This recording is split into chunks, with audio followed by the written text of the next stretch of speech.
Okay, I'm gonna start talking through this stuff here.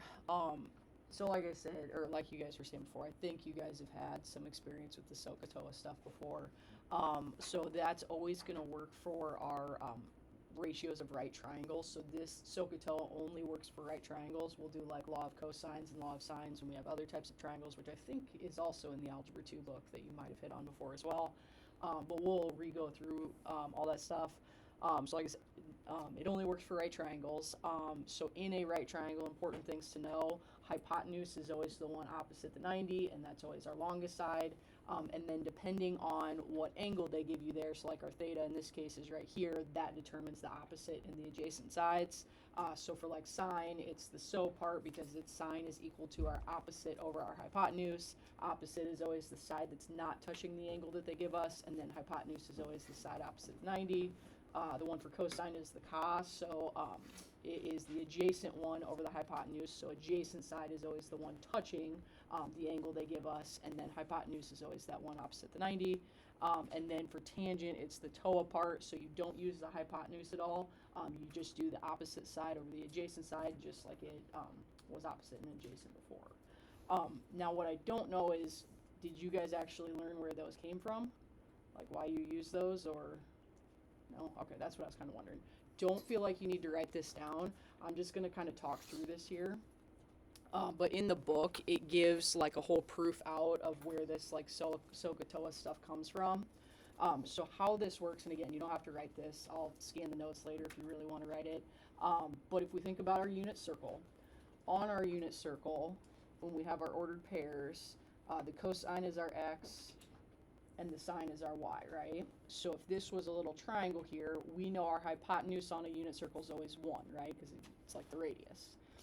Sine stands for like our y movement there, right? So wouldn't that kind of be like this side here of this triangle?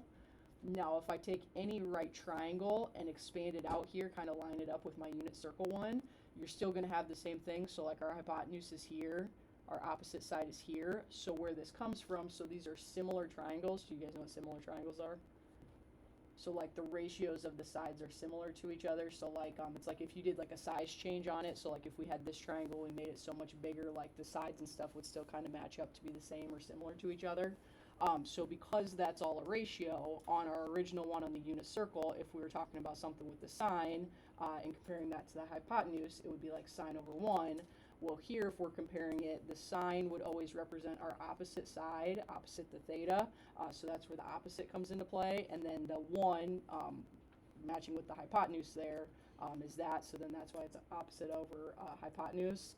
Same thing with the cosine, except for the cosine is like our x value here. So it's how far we go out compared to our hypotenuse. So again, it's over 1 because on the unit circle it's 1.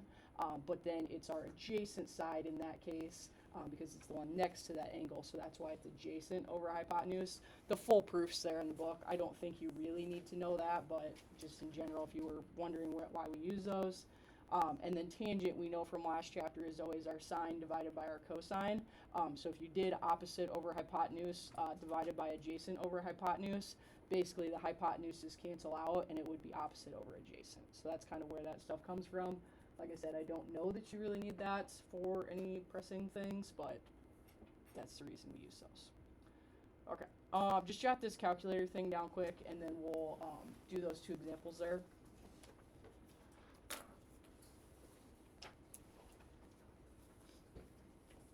Everybody get one of those packets I just passed out.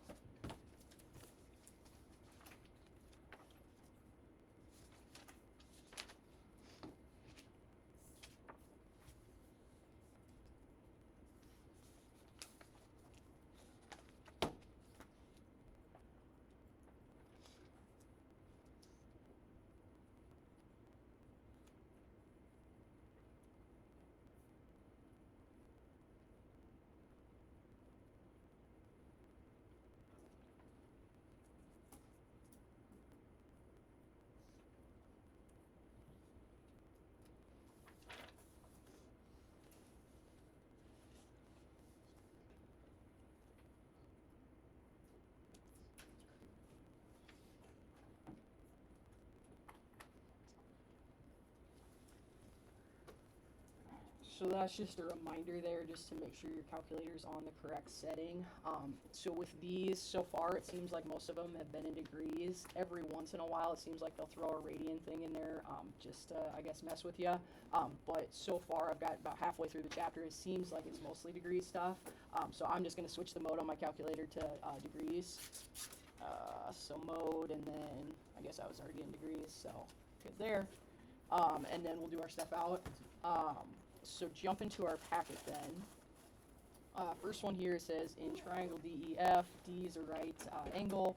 If DF is 40, EF is 41, find sine, cosine, and tangent of our E. So I'm going to start with a picture here. So we're starting with a right triangle, and D is the right angle, and then D to F is 40, and E to F is 41, and they don't give us that third side there. I think that's all they give us. Okay, so here, if we don't have this side, how do we find the third side of a right triangle? Pythagorean theorem, right? So you remember where it was like a squared plus b squared is equal to c squared? If we're missing a side here and we need to find that on a right triangle, we can just do that. So remembering that c is always our hypotenuse, so it would have to be 41 squared for the c. And then the a and the b are the interchangeable, so we could put 40 squared for the a, or you could put it for the b, doesn't matter. And we're just trying to find that opposite side there. So I got the numbers already written down here. So 40 squared would be 1600. Plus b squared is equal to, and then 41 squared is 1681. And then to get the b by itself, we just subtract that 1600 from each side. So it'd be gone, so b squared would be equal to, that'd be 81. And then to get the b all the way down, we'd square root the 81. So technically, when we do the square root there, it's plus or minus 9, but if we're talking about side lengths, we don't need the negative, so just 9 for that. So that would just tell us that that missing side there was 9. So if you ever have to find that, just use Pythagorean theorem. Okay, so then working these out here, the first one is sine of E. Okay, so if we're working with this angle E, if that's kind of like our theta there, sine is always our opposite over hypotenuse, right? So in this case, what would be our opposite side here? The 40, right? Because if this is our theta, or our angle here we're messing with, the side that doesn't touch it is our opposite. And then, so it would be 40 for our opposite over our hypotenuse is which one? The 41, because it's always opposite the 90. Label that one as hypotenuse if you want. Which would mean that last side there, the 9, then would have to be the adjacent side, right? And then there, I would truthfully probably just leave it as 40 over 41, because that's probably not going to reduce down to anything we want to mess with. So that first one, I'd just leave it as that fraction. I think on the assignment, maybe it says leave it like exact, so I don't think they want you to round. Here, it doesn't specifically say, so if you rounded, that'd be fine, but I think on the assignment it says leave it exact. So then B, same thing, except for it's cosine of B, so cosine is adjacent over hypotenuse. So our adjacent, because we're dealing with that same angle E, would be the 9 over that same hypotenuse of 41. And again, I just leave it as 9 over 41. And then last one, tangent of B. It's nice that they kept it all E for the angle. So tangent is opposite over adjacent. So our opposite would be 40, adjacent would be 9. So 40 over 9. And technically, you could turn that one into a mixed number, but I'll just leave it as 40 over 9. Okay, and then let's jump to that second example there. So 60-meter long string of a kite you were flying is being pulled taut by the wind and makes an angle of 68 with the ground. How far from you would a person be if that person is directly underneath the kite? Okay, well, let's sketch a little picture here first. Get a little right triangle going. Okay, so 90 in there. All right, so the string of the kite, that's going to be our hypotenuse. That diagonal one there is 60. And then our little kite, that's our kite. Beautiful. Okay, the kite is being pulled tight, okay, it makes a 68-degree angle with the ground, so this angle in here would have to be 68 degrees. And we're supposed to figure out how far from you, you're this person right here. Oops, 2 legs. How far from you would a person be if they're directly underneath the kite? So there's a person here that they're trying to figure out how far they are away, I think is what they're getting at. It's basically just trying to find that side. So if we're looking at this here, based on the 2 pieces of information that we have and the one that we're trying to find, do we think this is a sine, cosine, or tangent situation? Cosine. I'm thinking cosine as well, because here we've got a hypotenuse, so we know tangent's out the window. And then this would be an adjacent side, right, because it's next to our angles, so I'm thinking cosine as well, because cosine of whatever our angle is, so our angle in this case would be the 68, is always equal to our adjacent, which our adjacent would be the x, over our hypotenuse, which is 60.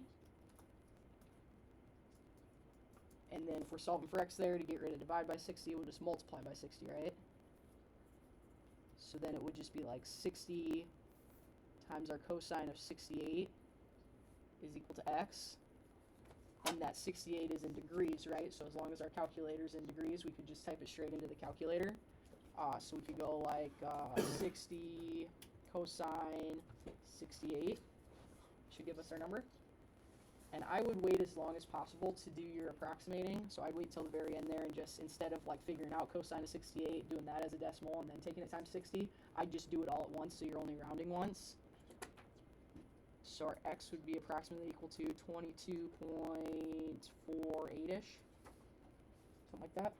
And we measured in meters, so we'll just throw meters as a label there. As long as you can figure out which parts of it are which, I think you'll be fine. Okay, cool on that? Okay.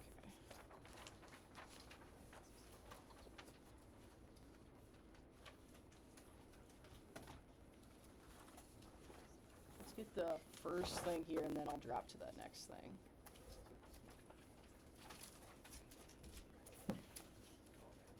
That's just a random thing that was on the pictures. Don't worry about that thing. I would just sketch that picture out so you can kind of get a visual of what these angles are. Because have you guys done angles of elevation or depression? I think we have. Maybe, okay.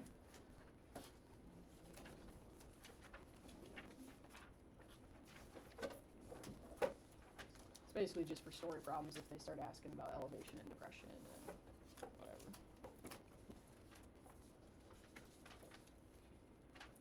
And there's kind of something weird with the depression one that I'm also going to draw another picture with, because I think sometimes it can be a little confusing, so I'll explain that after you get this kind of jotted down.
Okay, so talking through this stuff, like I said, I think this would come up if it's in like a story problem. It says like the angle of elevation is this, or the angle of depression is this, or whatever. So elevation, just like you probably generally think, is like when it's going up. So it's the angle measure up from a horizontal line. So what they mean by horizontal line is like if you're this person here and you're looking straight forward, it would be a horizontal line with the ground. So if it's an angle of elevation, it's going up from that horizontal line. So that would be that. And then if it's the angle of depression, it's the angle measured down from the horizontal line. So if you're looking there and you're looking kind of at a downward angle at some object or whatever, that would be an angle of depression. Now what gets a little bit confusing with this is the angle of depression is not the actual angle that's on our triangles. So let me kind of draw another little picture here for angle of depression. So draw just a right triangle here. And then I'm going to put my little person right there. So angle of depression here, so if we're looking, if this little person is looking like straight forward there, and that's our horizontal line, the angle of depression is actually right in there. Okay, so it's not the angle that's on the triangle, it's the angle that's in this little space here. Okay, so what you've got to think is, okay, well, if this is like a horizontal line and this is like another horizontal line here, what do we know about this angle and this angle? They're the same, right? So that would be back to like geometry when we did like alternate interior angles. So whatever that angle is, that actually matches up with that angle there. Okay, does that kind of make sense at least a little bit? So if they say something about angle of depression, and maybe we should label this here, that's our angle of depression. It doesn't necessarily mean that that angle is that degree amount. Okay, it's kind of like, you remember that Z-shaped stuff, like alternate interior angles we talked about in geometry.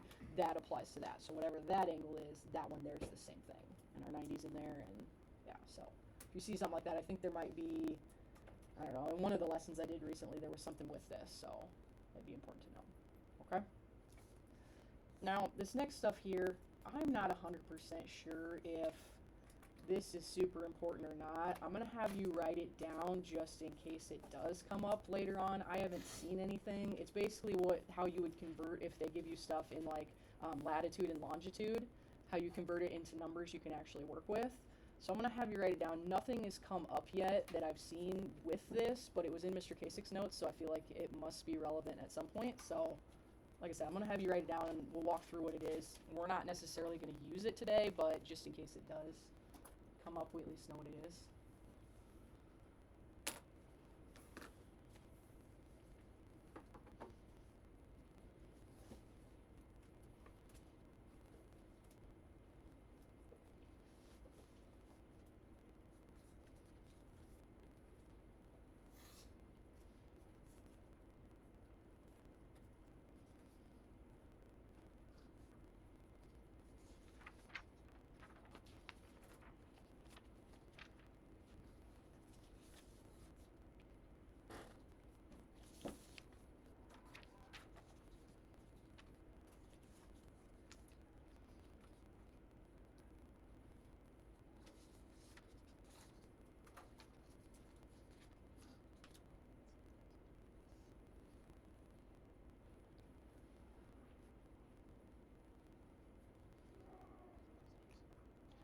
And these little marks here, that's just like the normal degree circle.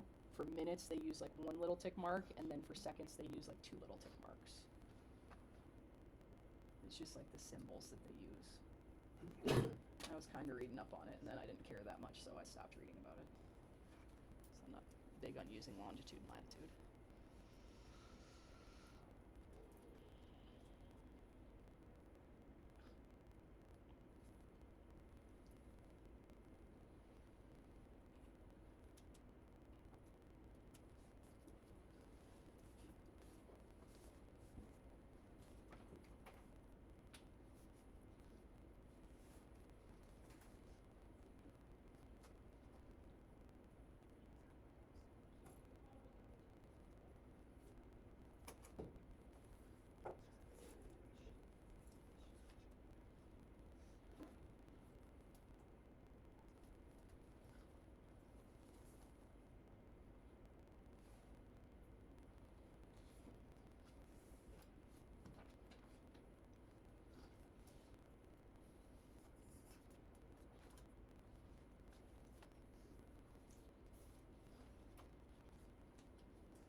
Okay, so like I was saying, I don't know if this is going to come up. I know like the last section in this chapter is doing stuff with, I don't know if it's longitude and latitude, but stuff on a globe. I don't know if we're going to do it or not. It might be a section we skip just so we can get through more material. But if you ever do need to know this stuff, usually when you see longitude and latitude, it's written something like this, where there's like a number and a degree, and then these other numbers here. So the other numbers stand for minutes and seconds. I don't know exactly why it's that. I don't know if it has to do with like the rotation of the Earth or I don't know. But that's kind of in general what those mean. So if we did need to do some sort of like measurement or something and change this all into degrees, if this one stands for minutes, we just need to take our minutes and convert that into our degrees. So it would just be our number of minutes divided by 60, because there's 1 degree is equal to 60 minutes. And then for the seconds one, they just took the 60 minutes times the 60 seconds to get this 3,600 number that you divide by. And then in the end, what you do is you just add all of those individual degree amounts together, and then that gives the more precise degree of longitude or latitude. But again, I don't know if we'll need that or not, but we got it if we do. All right, so let's attack these last two on our example sheet, and then we will be done. All right, so 3 here. Zoom out a little bit. All right, so from a height of 5'6" off the ground, person looks up 30 degrees to see the top of the flagpole. Person then walks 85 feet to the base of the flagpole. How far is, or how tall is the flagpole? Okay, so I'm gonna start with the sketch again. We've got our flagpole here, going straight up and down. We've got some person here. The person's looking straight forward here, and they're looking at a height of 5'6" off the ground. So how far they're looking up is 5 foot 6 inches is like where their eyes sight is or whatever. Then they tell us that that angle is 30 degrees. So that 30 degrees would be like an angle of elevation, right? Because it's kind of going up. We're looking in that upward direction. And then it says that they also walk 85 feet to the base of the flagpole. So from where they are here to over here, that's going to be 85 feet. And our goal is to figure out how tall that flagpole is. Now this flagpole is actually going to extend all the way down there, because wouldn't our person be kind of like standing on the ground there? And our flagpole is not just going to be like 5 foot 6 inches in the air, right? It would be something. Okay, so based on our information here, we won't worry about the 5'6" for now. Based on our 30, our 85, and the x, which of our 3 things do you think we should use? Sine, cosine, tangent. Which 2 sides are we looking at? Opposite, adjacent, hypotenuse, which 2? Opposite, and which one do we have? Adjacent, right? Because our hypotenuse is always the one opposite the 90, right? So if that's our hypotenuse, do we have any information about the hypotenuse? No. We do not. So we probably don't want to do sine or cosine because we need a hypotenuse for that, right? So we probably want to do tangent.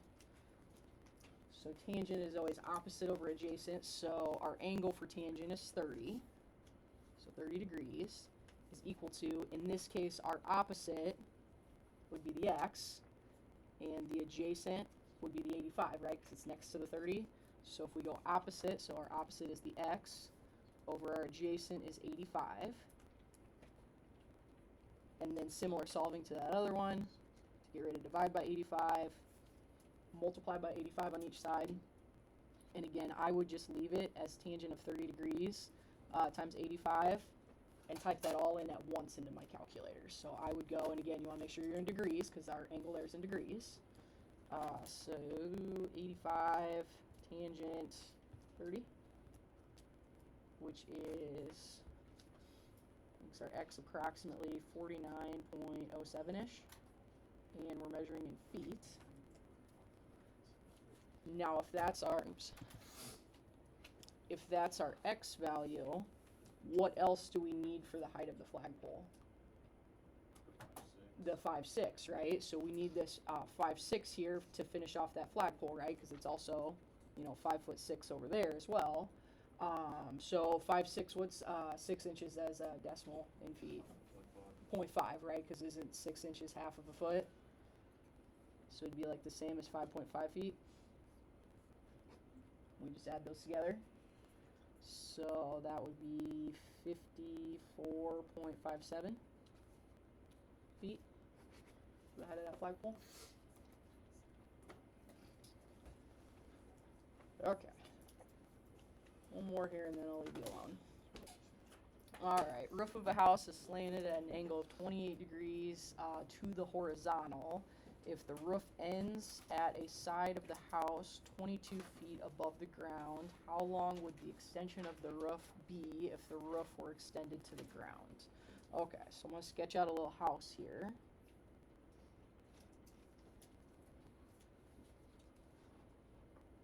Okay, so if that's my little house, what they're telling me is that this angle here with like the horizontal part of the house or whatever and the roof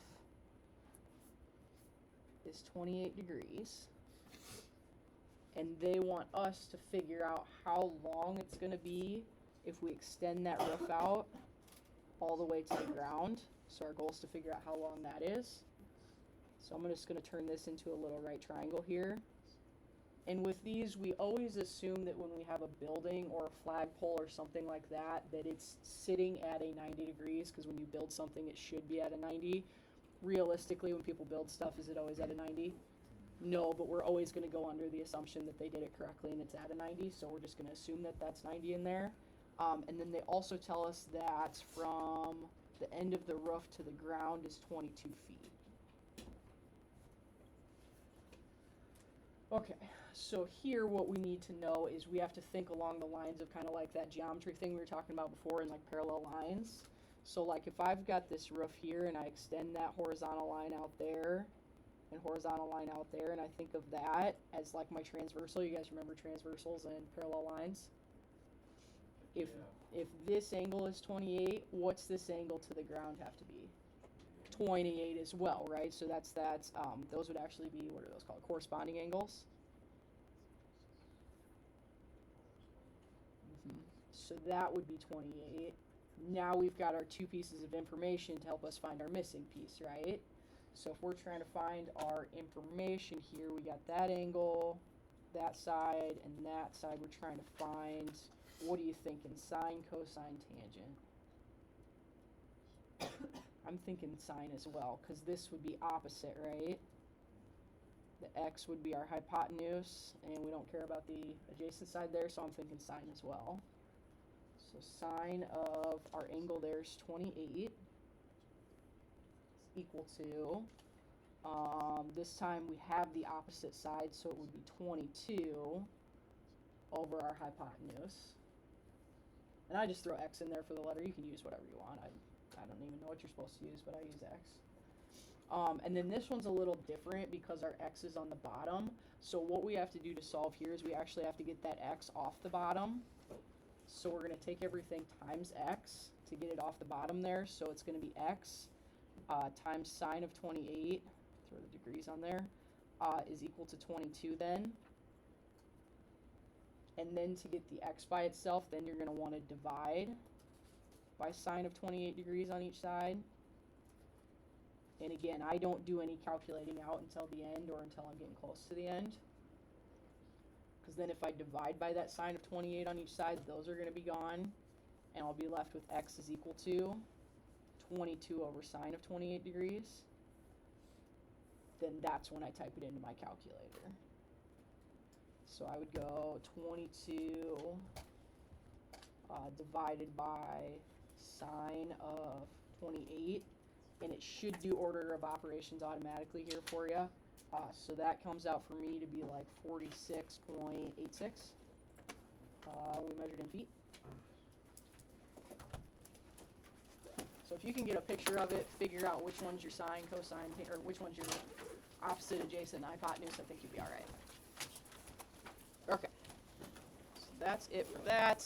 Book page there. Skip the first one, whatever the first one was. I thought was dumb. I think it's like writing a proof out, and I don't want you to do that. So skip the first one, and then just do 2 to 12.